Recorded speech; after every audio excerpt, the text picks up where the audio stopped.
Welcome to the Rim Break Rodeo. We hope this video helps.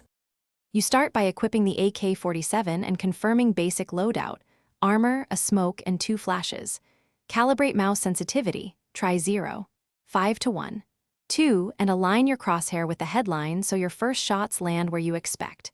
Once done, warm up for 5 to 10 minutes on an aim map to groove recoil bursts and single-tap shots.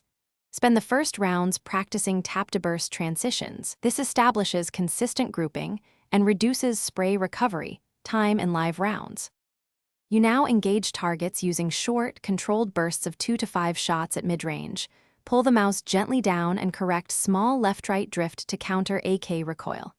Make strafing part of your play. Move, then counter-strafe to stop instantly and fire accurately.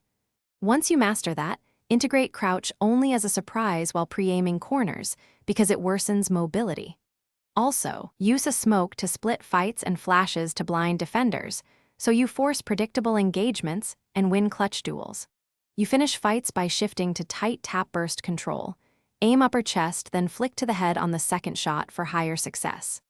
After a kill, immediately rotate to a safe position and avoid repeaking the same angle. Reload behind cover and play for trades. If your sprays frequently miss, troubleshoot. Lower sensitivity by 5 to 10%, repractice recoil pulls on a bot map, and review a short demo to spot pattern errors so you can correct timing and mouse direction. Thanks for watching. Consider subscribing if we helped you.